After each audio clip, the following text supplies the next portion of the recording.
नमस्कार. आजच्या या विश्लेषणात आपण पाहणार आहोत पावसाळ्यात लहान मुलांना आजारांपासून दूर कसं ठेवायचं, तेही आयुर्वेदिक पद्धतीने. तुम्हालाही प्रश्न पडलाय का? पावसाळा सुरू झाला की मुले लगेच आजारी का पडतात? कारण त्यांची शारीरिक प्रणाली खूपच संवेदनशील असते. यामागचं मुख्य कारण आहे अग्नी म्हणजेच पचनशक्ती. पावसाळ्यातील या दमट वातावरणामुळे शरीरातील हीच ऊर्जा नैसर्गिकरित्या मंदावते. आयुर्वेद मुलांना सुकुमार किंवा नाजूक मानतो, म्हणूनच कडक औषधांऐवजी त्यांना नैसर्गिक संरक्षणाची गरज असते. त्यासाठी 3 सोपे उपाय पाहूया.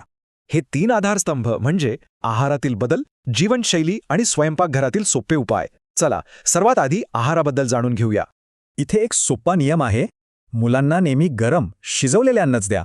कच्चे सॅलड किंवा थंड पेय पूर्णपणे टाळा. जेवणात आले आणि काळी मिरी नक्की वापरा.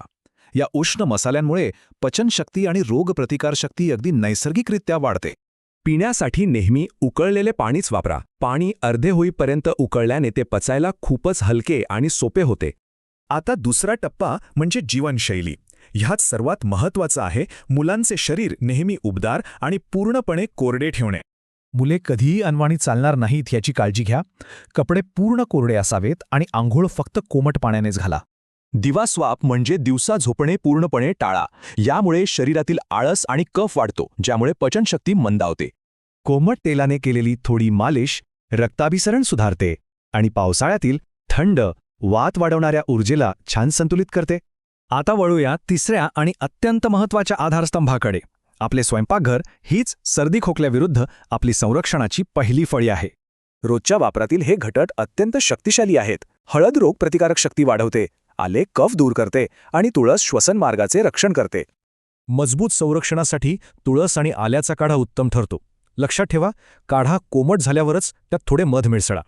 रात्रीच्या उत्तम संरक्षणासाठी हा एक सोपा उपाय पहा. झोपण्यापूर्वी ओवा आणि मोहरीच्या कोमट तेलाने मुलांच्या छातीवर हलकी मालिश करा. आल्याचा रस, मध आणि काळी मिरी घातलेले विड्याचे पान चावल्याने कफ लगेच साफ होतो आणि घशाची खवखव कमी होते. याशिवाय हळदीचे दूध, कोमट मिठाच्या पाण्याच्या गुळण्या आणि साधी वाफ घेण्यासारखे सोपे उपाय श्वसन मार्ग मोकळा करण्यासाठी खूप उपयुक्त ठरतात. या अगदी नैसर्गिक सवयीचं एक भक्कम ढाल तयार करतात. यावरून सिद्ध होतं की खरे आरोग्य अनेकदा आपल्या घरातूनच सुरू होते.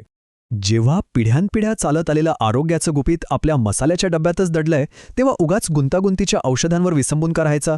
अशा साध्या दिनचर्येमुळे पावसाळा नक्कीच आनंददायी होऊ शकतो. मग सांगा, पुढच्या वेळी पाऊस पडताना कोणता घरगुती उपाय सर्वप्रथम वापराल?